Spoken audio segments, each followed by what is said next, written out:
kita saya maklumkan bahawa sejak 21 hari bulan Mac, seramai 6,155,213 orang telah daftar melalui semua kaedah pendaftaran, dan ini merupakan 25% daripada sasaran, ya, 25% daripada sasaran. Jadi kita masih lagi perlu meningkatkan bilangan pendaftaran untuk program imunisasi COVID-19 kebangsaan. Setakat semalam 412,342 orang telah menerima sekurang-kurangnya dos pertama, manakala 16,368 telah menerima dos kedua, iaitu keseluruhan seramai 428,710 dos vaksin yang telah diberi. Bilangan dos yang telah dihantar adalah 847,630. Maka ini adalah mengikut dasar satu dos satu reserve yang diamalkan sebelum ini. Tetapi bermula minggu ini kita akan memberi vaksin mengikut kaedah rolling. Kita tidak akan tunggu dan simpan satu dos untuk dos yang kedua. Kita akan bergantung kepada jadual penghantaran daripada pembekal vaksin, dan kita akan terus menggunakan stok yang ada tanpa kita reserve dos yang kedua. Setakat semalam, negeri yang paling tinggi adalah negeri Selangor dengan 53,955, diikuti dengan negeri Perak 49,518, negeri Sarawak 43,007, negeri Sabah 41,058 dan wilayah Persekutuan Kuala Lumpur 36,316. Manakala 5 daerah paling tinggi adalah yang pertama, wilayah Persekutuan Kuala Lumpur 36,316, daerah Kinta 17,056, daerah Petaling 15,700, daerah Kuantan 13,155, daerah Timur Laut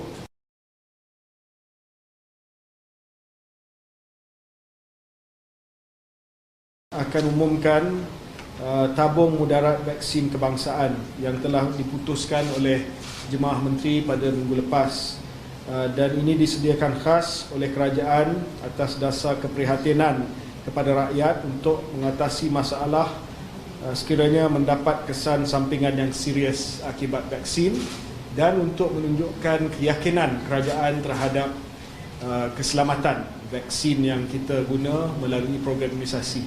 Pengumuman ini akan dibuat selepas ini oleh Yang Berhormat Menteri Kesihatan.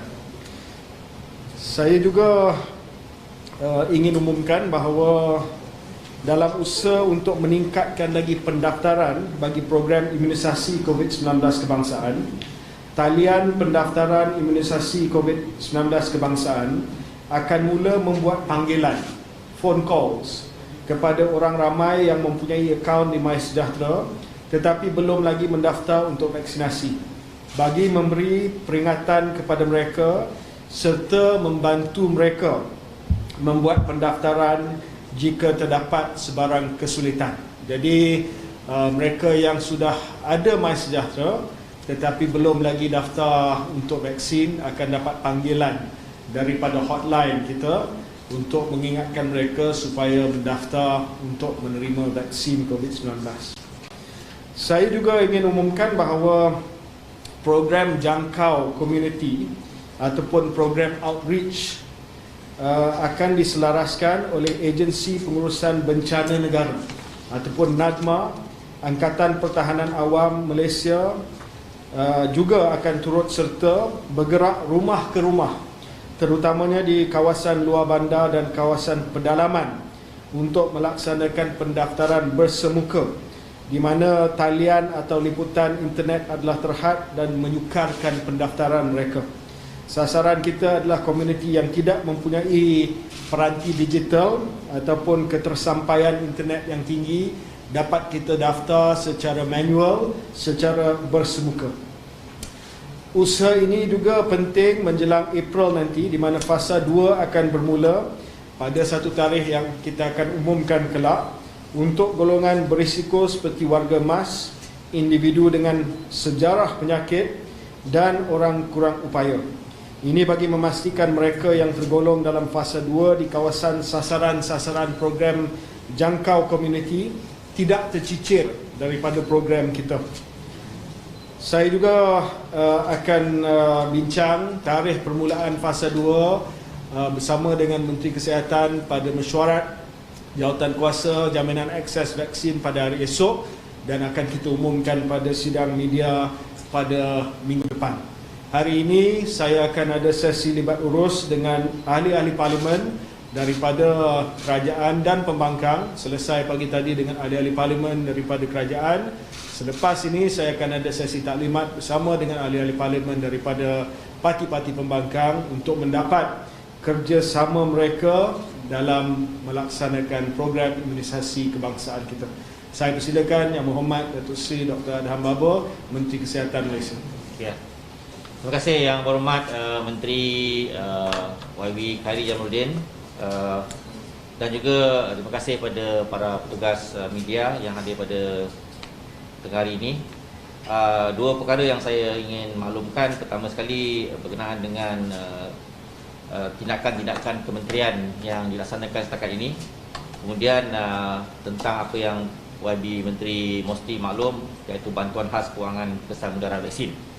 Pertama, Kementerian Kesihatan Malaysia terus meningkatkan tindakan pencegahan dan kawalan jangkitan COVID-19 di dalam negara bagi memutuskan rantaian transmisi jangkitan dan pelaksanaan pelan strategi Kementerian Kesihatan Malaysia bagi menangani pandemik COVID-19 semasa tempoh darurat yang menggariskan 5 strategi utama dalam melandaikan keluk COVID-19 terus dilaksanakan lagi.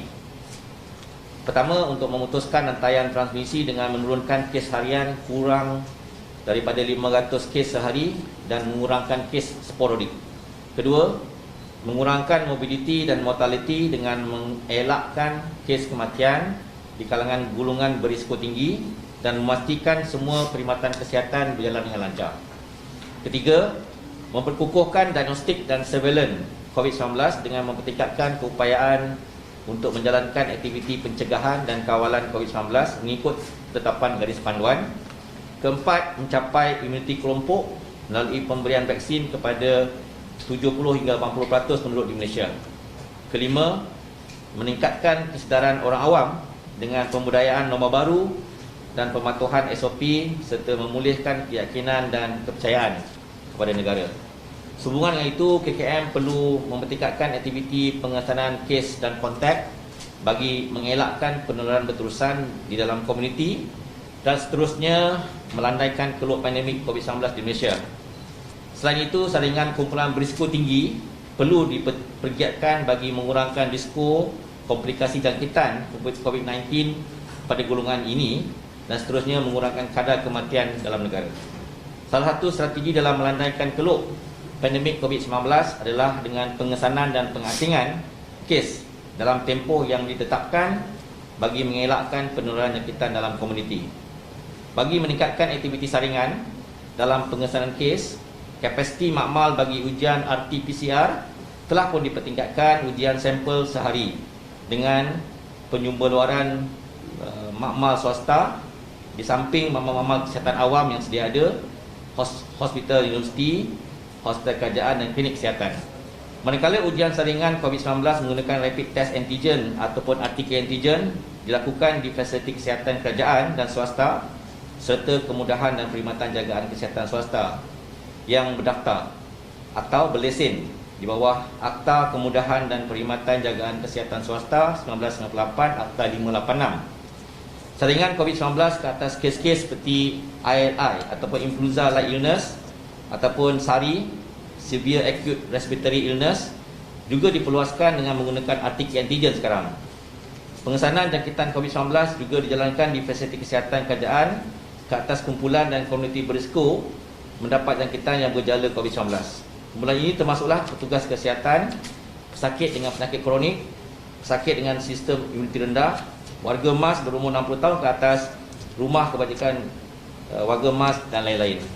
Semua kes yang telah disahkan positif COVID-19 hendaklah segera disiasat bagi memastikan kes diasing dengan ahli rumah dan rakan sekerja, sama ada dimasukkan ke hospital atau pusat kuarantin dan rawatan berisiko rendah atau pengasingan di tempat kediaman. Ini bagi mengelakkan penularan jangkitan pada konteks rapat.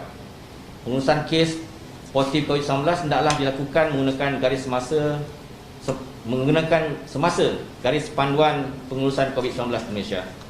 Semua konteks rapat hendaklah dikenal pasti dan diarahkan pengasingan dan pemerhatian di rumah, iaitu HSO. Ujian pengesanan COVID-19 hendaklah dilaksanakan ke atas konteks rapat kes positif COVID-19. Pengambilan sampel konteks rapat boleh diberi keutamaan pada konteks rapat yang bergejala dan dari kumpulan berisiko tinggi. Untuk itu, kluster yang melibatkan tempat kerja, tempat penginapan pekerja, penilaian klinikal dan risiko dijalankan bagi menentukan kesesuaian tempat kuarantin untuk melaksanakan aktiviti pengawasan dan pemerhatian selama tempoh yang ditetapkan. Pengambilan sampel kuarantin dan pemberian HSO bagi kes-kes yang melibatkan kluster di tempat kerja diuruskan berdasarkan perkeliling dan garis panduan yang telah ditetapkan. Majikan adalah diminta untuk mematuhi Standard Operating Procedure SOP yang dikeluarkan oleh KKM atau agensi-agensi berkaitan. Ini termasuklah menjalankan saringan gejala dan memastikan tiada pekerja positif COVID hadir di tempat kerja. Telah diingatkan bahawa langkah-langkah pencegahan dan kawalan kesihatan awam perlu terus dipertingkatkan dan setiap individu hendaklah mematuhi SOP yang ditetapkan dan mengamalkan norma baru. Walaupun program imunisasi COVID-19 vaksin baru dimulakan dengan fasa pertama, tetapi adalah diingatkan langkah-langkah pencegahan dan kawalan kesihatan awam masih perlu lagi dilaksanakan dan dipertingkatkan. Kedua ialah pengumuman berkenaan dengan bantuan khas kewangan kesan mudarat vaksin COVID-19. Seperti yang dimaklumkan oleh Menteri Mosty tadi, kerajaan telah bersetuju dengan pemberian bantuan khas kewangan kesan mudarat vaksin COVID-19 kepada warga negara Malaysia dan warga negara asing yang mendapat kesan sampingan yang serius setelah menerima suntikan COVID-19 di bawah program imunisasi COVID-19 kebangsaan. Kerajaan amat prihatin terhadap kebajikan rakyat dan penerima vaksin COVID-19 serta terus berusaha meningkatkan keyakinan masyarakat bagi menerima suntikan vaksin COVID-19 ini. Untuk itu, kerajaan telah meluluskan bantuan khas kewangan kesan mudarat vaksin COVID-19. Itulah dinamakan bantuan khas kewangan kesan mudarat vaksin COVID-19 seperti berikut. Pertama, ringgit Malaysia RM50,000 jika berlaku kesan sampingan yang serius kepada penerima vaksin COVID-19 yang memerlukan rawatan berpanjangan di hospital. Kedua, ringgit Malaysia RM500,000 jika berlaku hilang upaya kekal atau kematian disebabkan vaksin COVID-19. Kerajaan bersetuju untuk menyediakan dana permulaan sebanyak ringgit Malaysia 10 juta di bawah kumpulan wang amanah bantuan bencana negara KWA BBM yang diuruskan oleh Agensi Pengurusan Bencana Negara NADMA bagi tujuan bayaran bantuan khas kewangan kesan mudarat COVID-19 ini. Bantuan khas kewangan kesan mudarat vaksin COVID-19 ini merupakan langkah proaktif kerajaan untuk menghadapi kemungkinan jika berlaku kesan sampingan ataupun adverse effects daripada penggunaan vaksin COVID-19. Selain itu, bantuan khas kewangan kesan mudarat vaksin COVID-19 ini akan dapat membantu menampung keperluan penerima vaksin dan keluarga yang berkemungkinan terjejas akibat kesan daripada pengambilan vaksin ini kelak. Untuk itu, Kementerian Kesihatan telah menubuhkan 3 jawatankuasa di peringkat kementerian bagi memantau dan menilai kesan mudarat susulan imunisasi dan isu keselamatan yang berkaitan dengan vaksin COVID-19 seperti berikut. Penubuhan jawatankuasa pharmacovigilance khas bagi pemantauan vaksin COVID-19, iaitu bagi memantau dan menilai kesan mudarat susulan imunisasi ataupun short form dia AEFI dan isu keselamatan yang berkaitan dengan vaksin COVID-19.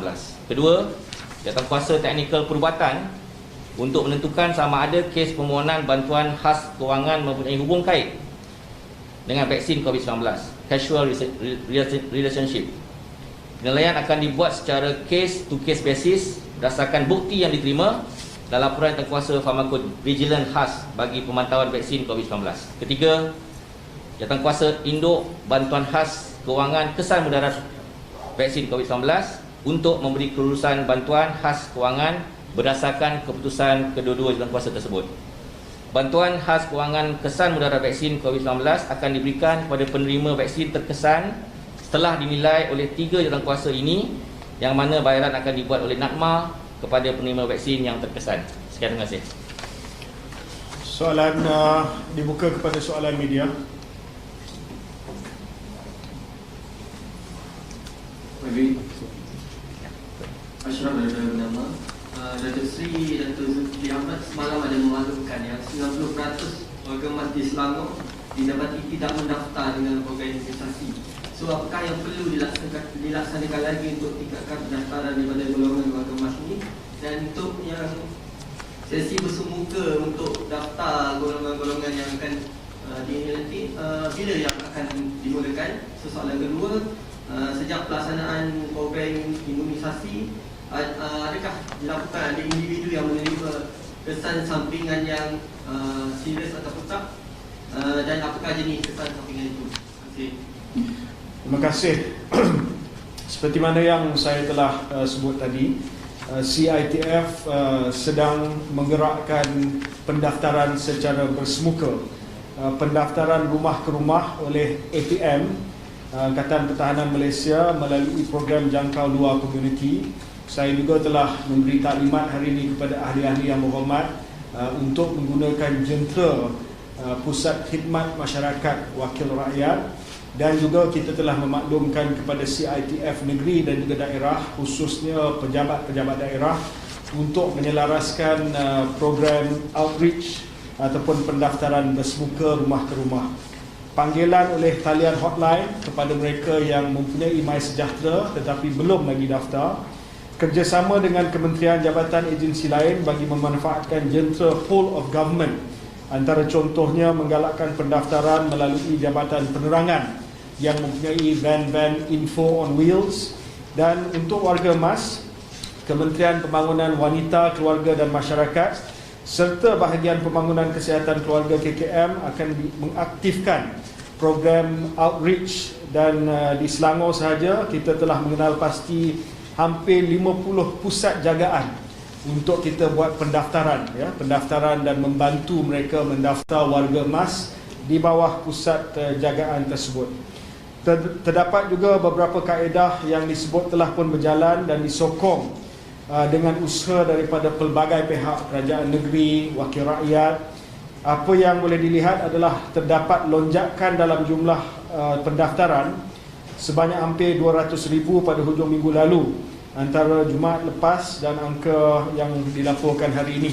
Jadi saya melihat ada banyak kaunter pendaftaran telah pun dibuka oleh parti-parti politik, NGO dan juga wakil-wakil rakyat, dan ini sangat membantu. Ini saya merayu adalah satu pendekatan whole of society. Kerajaan hanya mampu dapat melaksanakan apa yang ada di bawah jentera kerajaan, tetapi ini menjangkaui jentera kerajaan dan memerlukan sokongan daripada semua pihak, termasuklah ahli-ahli keluarga yang sekarang ini boleh buat pendaftaran untuk ibu bapa dan juga datuk nenek mereka melalui MySejahtera. Sekarang ini sudah ada kemudahan pendaftaran tanggungan di bawah MySejahtera. Dan saya juga ingin umumkan bahawa pusat-pusat jagaan boleh gunakan kemudahan pendaftaran tanggungan untuk buat pendaftaran hukal bagi semua warga emas yang dijaga di bawah pusat jagaan tersebut. You can use the dependence feature on MySejahtera to register all the senior citizens that are under the care of senior citizens elderly care homes.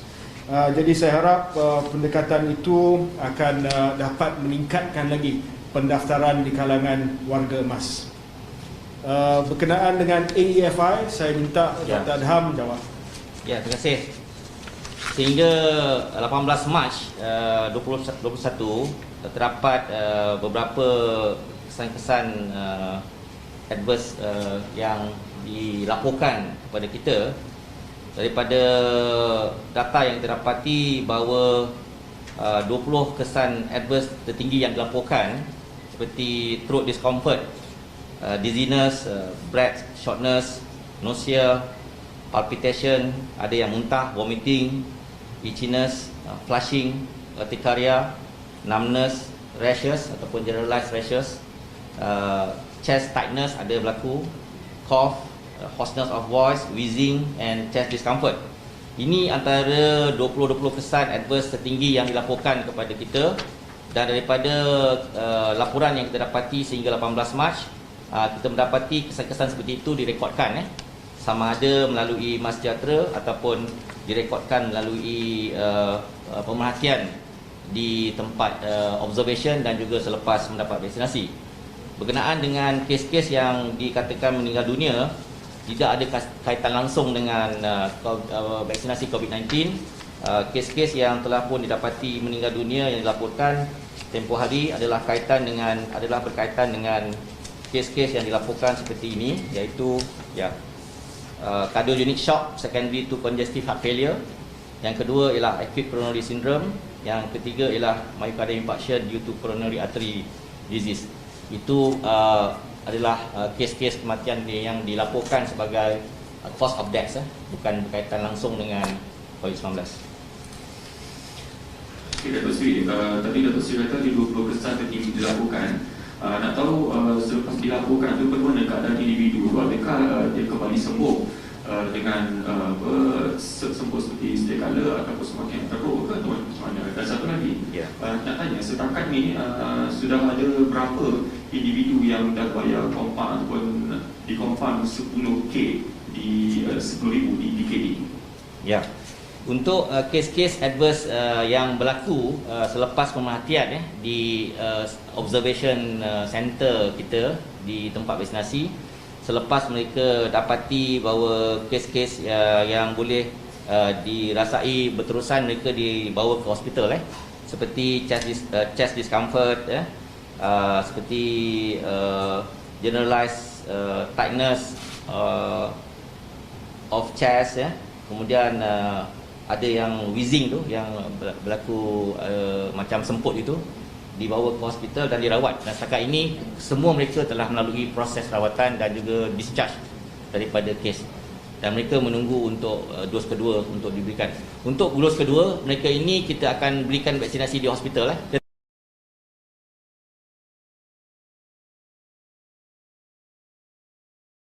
Mereka ni akan dibawa ke hospital untuk diberi vaksinasi dos kedua, kerana memerlukan pemerhatian yang lebih baik berbanding dengan kes mereka yang mereka dapati. Untuk compound 10,000 yang telah dikeluarkan sejak 11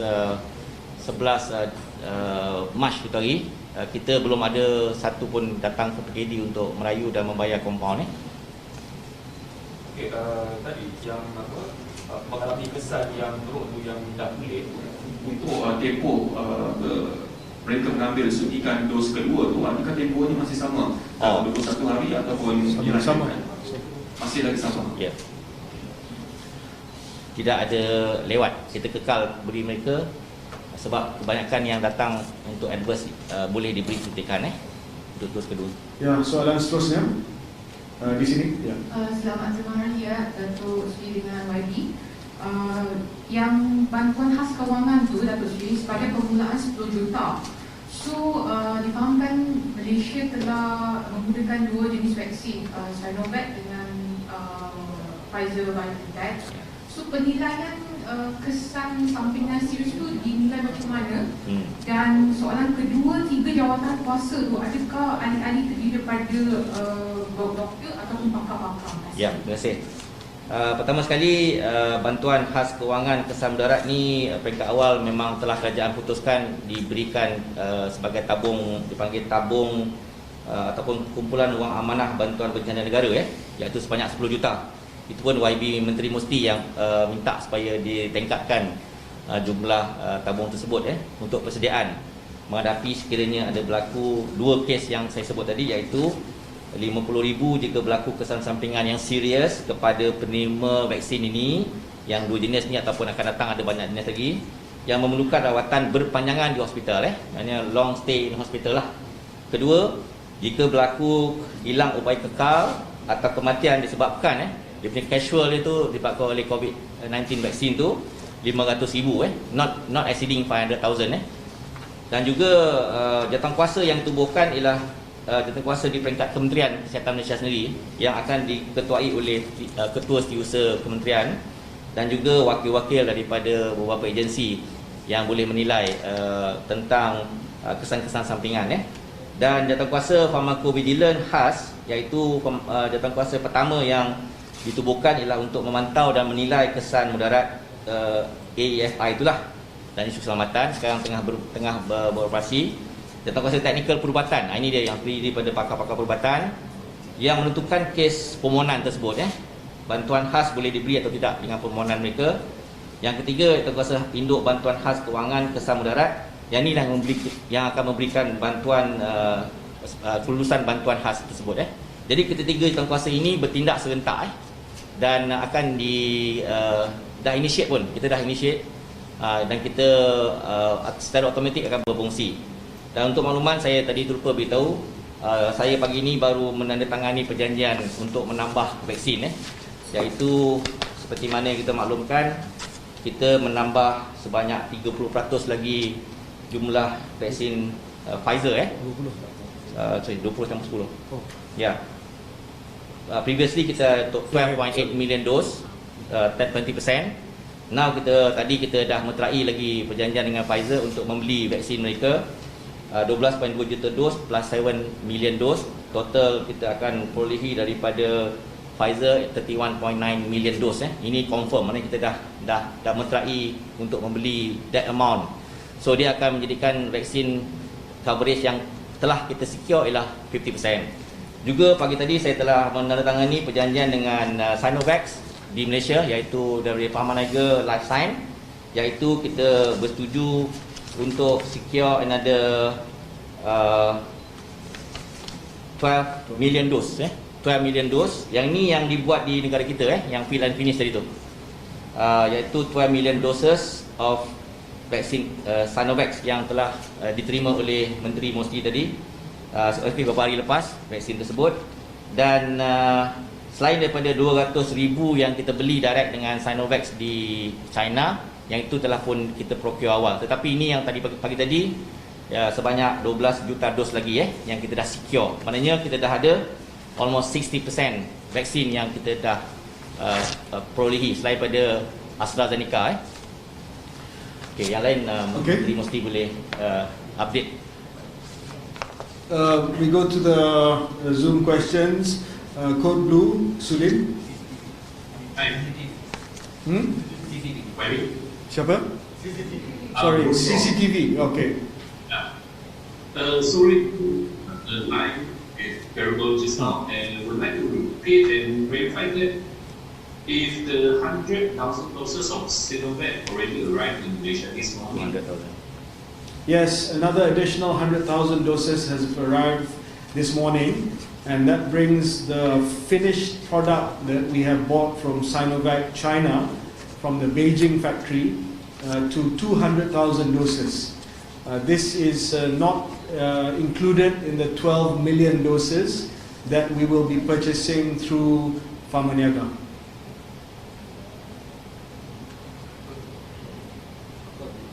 Sulin? Hi, YB. Okay, just one question for you and one for Dr. Anam. So for you, Mr. KJ, will the Sinovac vaccine be given to remaining healthcare workers or vulnerable groups in phase 2, even though it's essentially a coin toss as to whether or not it will be effective? Cebu Hospital and HKL say their vaccination program will run until April, and NPRA in their response to me, they cited only the Brazil trials 50.65% for the Sinovac vaccine, which is just barely above WHO's 50% standard. For Minister Adam, does MOH plan to expand testing, but do regular testing in all workplaces or places of detention with an antigen RT, or like will MOH allow anyone to get tested for free if they want to MOH specifically? And what is the proportion of sporadic cases out of the 25,000 overdue cases reported in Malaysia in the last week? Thank you. Yeah. Sulin, I'll take the first question initially, and then Dr. Adham can answer the second question. On the issue of the vaccinations for Sibu Hospital, 1,338 or 60% of the frontliners in Sibu hospitals, at Sibu Hospital, has been vaccinated already, and this is based on the availability and supply of vaccines. But I'm happy to report that the remainder, that is 1,007 that's not been vaccinated, 121 will be vaccinated on the 28th, and 600 will be vaccinated on the 7th of April. 286, I'm told, are do not qualify to be vaccinated. They have opted not to because they're pregnant, or they are nursing mothers, or they have decided not to receive the vaccines. So hopefully with the new arrival of the Pfizer vaccines, we can finish the vaccinations in Sibu, Hospital Sibu. As far as Sinovac is concerned, the NPRA has approved and given conditional approval to Sinovac, just as it has for the Pfizer BioNTech vaccine. Let's remember that the WHO requirements are for the vaccine to have at least a 50% efficacy rate. And the Sinovac vaccine has shown a blended efficacy rate of above 50%, 51%, right up to 90% in some of the clinical trials that they have undertaken. So we are confident in using the Sinovac vaccines. We are having a Jawatankuasa Jaminan Access vaccine tomorrow to determine certain groups, whether or not there will be a precaution for certain groups on the Sinovac vaccine due to the lack of clinical data.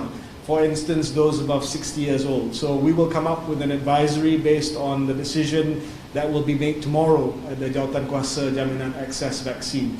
But in terms of logistics, not in terms of it being designed as such, but in terms of logistics, including in Hospital Sibu, all medical frontliners, in terms of the delivery schedule, should be vaccinated with the Pfizer BioNTech vaccine. Dada. Yeah, thank you very much, Su. Your question regarding how many sporadic infection out of new COVID-19 cases reported past 2 weeks.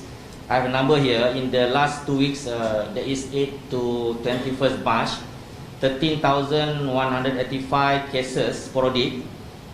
That is equivalent to 66.14%, and 6,751 cluster of COVID-19 cases was reported. That is 33.86%. That means within 2 weeks, we have 66% cases which are sporadic, and 33.8% which belong to clusters that we announced. And total 19,936 cases was reported, where our citizen was reported 69% and non-citizen 30%. That is the first question. Regarding plan to expand testing, yes, kita telah pun meningkatkan aktiviti saringan dalam pengesanan kes, dan kita telah meningkatkan kapasiti makmal bagi ujian RT-PCR di makmal swasta, penjumpa luaran, di samping makmal kesihatan awam, universiti, hospital, kerajaan dan klinik kesihatan. Manakala penggunaan RT antigen yang kita telah pun tetapkan ceiling harga kepada masyarakat, berapa yang telah pun ditetapkan. RT antigen dilakukan di sektor swasta dan juga di pusat kemudahan dan keamanan penyakit kesihatan di public hospital dan klinik.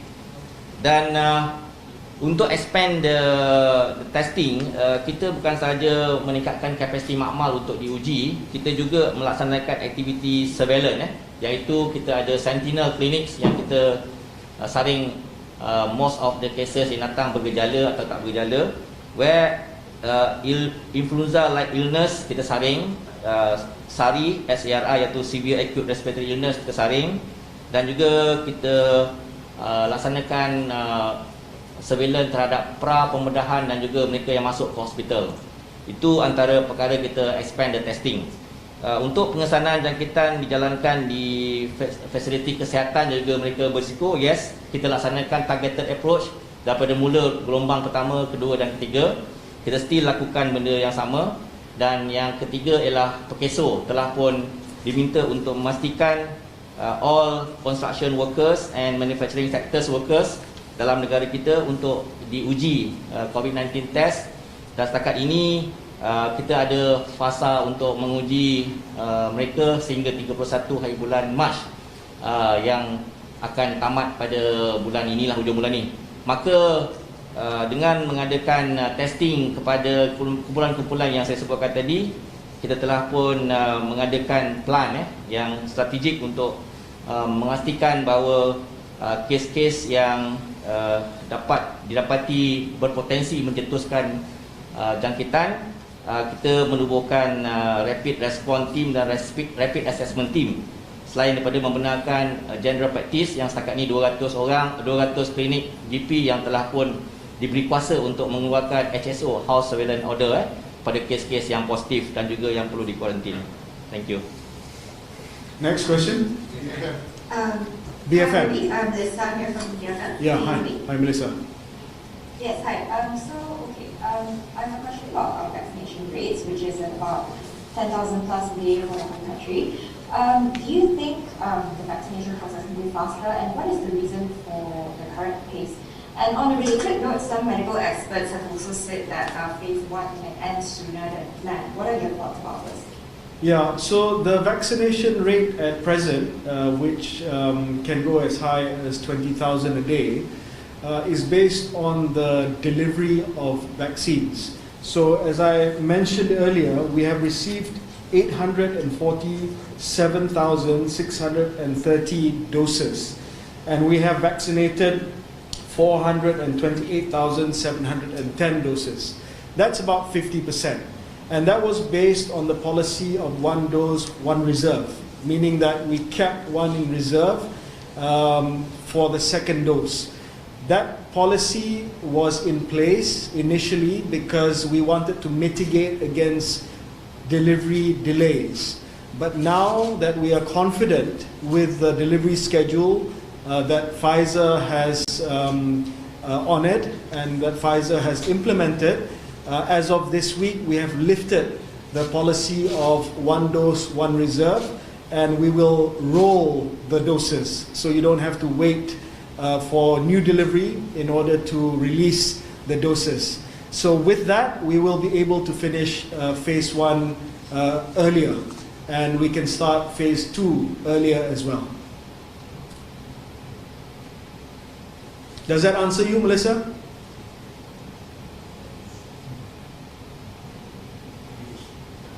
Okay, next. Berita harian Yusri tak dengar.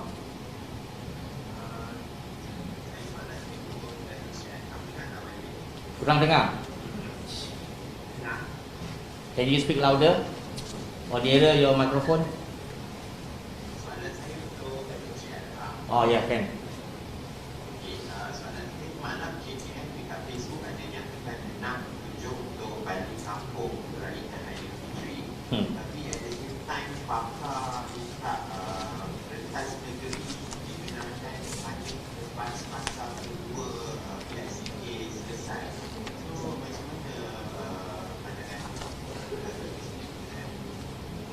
Ya, kita telah pun membentangkan perkara rentas negeri dan daerah kepada kerajaan dengan membantu untuk menentukan kaedah terbaik bilakah rentas negeri boleh kita lift up ataupun kita kecualikan. Tetapi perlu kita lihat pada 6 petunjuk yang telah pun ditentukan, iaitu seperti situasi kes harian termasuk kes yang sudah sembuh dan dibenarkan pulang, iaitu discharge, trend dan kadar kebolehjangkitan, iaitu yang harian kita beritahu so far ada 14,000 yang ada kebolehjangkitan. Lepas tu kadar jumlah kes kematian, keupayaan katil dan unit rawatan rapi ICU di hospital ataupun di private hospital, dan juga situasi semasa petugas kesihatan yang dijangkiti dan ujian saringan di lapangan, termasuklah penyakit-penyakit seperti yang sebut tadi, Ili Sari dan juga sampel-sampelan pra-pembedahan untuk masuk ke wad. Petunjuk-petunjuk ini kita maklumkan kepada kerajaan supaya dapat kita penuhi dahulu sebelum kita boleh benarkan rentas negeri diadakan, ataupun walaupun untuk PKP, negeri PKP ke negeri PKP yang telah pun kita umumkan, kita dah wujudkan travel bubbles di kalangan mereka yang dah merentas negeri, kecuali di Sabah Sarawak. Sabah Sarawak, rentas negeri dan daerah masih lagi belum dibenarkan sepenuhnya. Tetapi di Semenanjung ada negeri-negeri yang telah pun boleh rentas seperti Pahang PKPP, Negeri Sembilan PKPP kecuali Seremban PKPB. Jadi untuk pergi daripada Negeri Sembilan ke Pahang contoh melalui Rembau ke, melalui Jelebu ke, pergi ke Bera, mereka adalah negeri PKPP kepada PKP. Mereka boleh wujudkan travel bubbles perlu menggunakan sektor pelancongan yang berdaftar dan dimaklumkan awal kepada pihak polis untuk kebenaran, kerana kebimbangan mencetuskan jangkitan baru. Untuk rujukan pakar yang mengatakan bahawa elok rentas negeri dia lift up hanya selepas 2 minggu raya, itu ada kebenarannya, dan kita sedang meneliti pandangan-pandangan mereka, dan insyaAllah perkara ini akan dibawa ke pengetahuan kerajaan bilakah waktu yang sesuai untuk kita mengecualikan rentas negeri ini. Soalan seterusnya, Reuters. Good afternoon. Yeah, just from Reuters here. Just a couple of very quick questions. Do you have any updates on when we will receive AstraZeneca vaccines? And related to that, on Friday, the Indonesia's Council of Ulama ruled that the AstraZeneca vaccine is haram in the house as it uses pork-derived materials in its production. Does Malaysia have a position on this? On the AstraZeneca's delivery, we will receive the delivery schedule in a week. AstraZeneca Malaysia will furnish me with the delivery schedule next week when we are scheduled to receive the AstraZeneca vaccine. On Indonesia's ruling,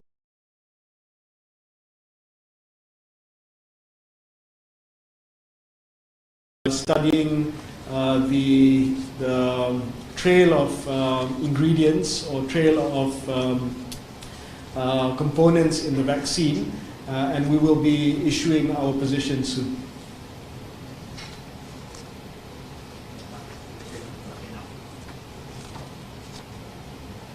Malaysia Now. Yeah, I'm Siva from Yep. Can you hear me? Yes. Okay, my question is regarding the vaccination for the illegal immigrants. Because earlier you mentioned it won't be done by the government, so we would like to know if at least they get to be assured that they will be arrested, and are there any reactions from the immigration department also in the end? The position of the government is that we will be providing vaccinations free to everyone residing in Malaysia, whether they are Malaysians or foreigners. And this includes undocumented migrants, refugees, and asylum seekers, with the assurance that they will not be detained or deported. I am having a meeting with the Ministry for Home Affairs later this week to discuss the method and strategy with which we will be reaching out to these communities. I've already discussed this with the United Nations agencies as well as NGOs that work together with undocumented migrants. We will likely be working with NGOs in order to facilitate the vaccination. We've been having discussions with Imarat, with Mercy Malaysia, with Médecins Sans Frontières, and other NGOs to ensure that the asylum seekers and refugees will come forward in a safe environment for them to be vaccinated. We will update the media once the decision has been made by the JKJAV and conveyed to Cabinet on how we will go about vaccinating undocumented migrants.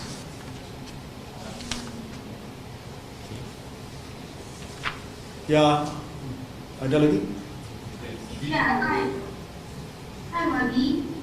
Hi, Wadi and Ministers. I'm Hisan from Philippines, a Japanese news agency. And as a media, we are concerned how to report the adverse reactions of COVID-19 vaccination. Because of the nurse strike, is it okay we use the form that when someone has the history of COVID-19 vaccination and she appeared to have such blah blah blah reactions. Can you talk about why to be more cautious in our reporting? So can you advise us, Minister? Well, I would advise you not to write a report saying blah blah blah reaction in the first place. I think that's very confusing. But I have already called all the editors, and I would ask for you, and I would urge all media agencies to wait for the official statement by the Ministry of Health in the case of all these reports of adverse events. In the case of the nurse last week, the headlines that were most unfortunate was said that seorang jururawat yang menerima vaksin telah meninggal akibat daripada serangan jantung. One has nothing to do with the other, and that was highly irresponsible. So my advice to the media is, could you please wait until an announcement is made by the Ministry of Health, by the Minister or by the Director General on the cause of death. Ya, semua kes-kes yang disebutkan oleh Menteri tadi, all the cases mentioned by the Minister, went through a post-mortem, and it was established that the cause of death was not because of the vaccine.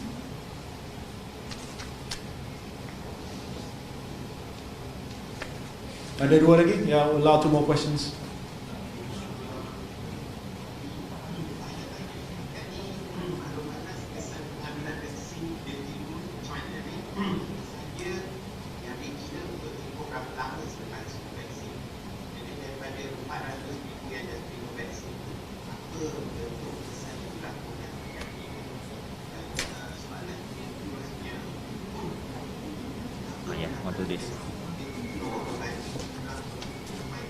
Tak dengar Yusri, soalan kedua apa tadi?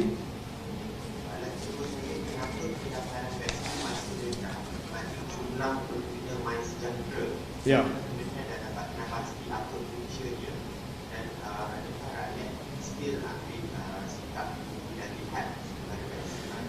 Saya ambil soalan kedua, Dr. Adham jawab soalan pertama. Kadar pendaftaran yang masih lagi agak rendah disebabkan sikap tunggu dan lihat. Ya, kita dapati bahawa kebanyakan daripada rakyat masih lagi tunggu dan lihat, dan ada juga di kawasan luar bandar. Saya pun balik kawasan semalam, Dr. Adham pun balik kawasan semalam. Ada yang tak tahu langsung tentang program imunisasi ni. Jadi ini adalah faktor-faktor yang akan kita ambil kira dan meningkatkan lagi program komunikasi kita yang kita perlu melaksanakan bagi meningkatkan kadar pendaftaran. Tapi saya yakin kadar pendaftaran akan meningkat dari masa ke semasa. Dia nak tengok dulu, dan bila dia dah tengok jiran dia dah dapat, anak dia dah dapat, ataupun saudara mara dia dah dapat, lagi yakin mereka dengan vaksin. Jadi ini akan menjadi satu proses jangka masa sederhana untuk kita melihat peningkatan pendaftaran. Ya, berkenaan dengan soalan adverse effect following immunization tadi, kita dah dapat report tadi apa yang saya beritahu. Most of common event yang berlaku selepas vaksinasi, kita lihat pada dua. Satu, local reaction. Yang kedua, systemic reaction. Local reaction ni median time of onset dia daripada day 0 to day 2, dan median duration between 1 to 2 days. Untuk systemic reaction jika berlaku, kita ada median time of onset from day 1 to day 2 and a median duration between 1 to 2 days. Dan common event yang telah pun dilaporkan seperti reaksi pada tempat suntikan, seperti sakit more than 80%, bengkak ada more than 10%, gatal dan kemerahan di tempat suntikan. Yang kedua, keletihan dan kelesuan ada 60% direkodkan. Sakit kepala ada 50%, sakit otot dan sendi, badan dan juga demam. Yang ini frekuensi yang kita telah pun dapati. Saya dah maklum tadi, dia ada local reaction, iaitu immediately mereka dapat vaksinasi dalam masa 1-2 hari. Kedua, systemic reaction develop between means day 1 and day 2. Yang ini perlukan 1-2 hari. So selepas itu tidak ada rare event berlaku dalam negara kita dan dia tidak membimbangkan. Terima kasih. This is the last question from Sulin. Okay, this is for Legal Minister. Can you clarify if KL, Putrajaya, Negeri Sembilan, Melaka, Perlis, and perhaps Kedah already administered 6 first doses yesterday? Have all these states already completed the first dose vaccination for all frontliners? And one thing about Terengganu also, Dr. Adam told Terengganu finished the first dose for 15,726 frontline workers by March 14. But then yesterday, Terengganu added 1,651 first doses. So has Terengganu also completed first dose for all frontline workers? Some additions have taken place because of the additional Sinovac vaccines. So we've added some frontliners, non-health frontliners to some of the lists. But on the specific states, Sulin, we can answer offline to you. We'll give you the details, yeah? Ya. Okay? Kalau tidak ada Terima kasih apa-apa lagi, banyak. saya ucapkan terima kasih. Assalamualaikum warahmatullahi wabarakatuh.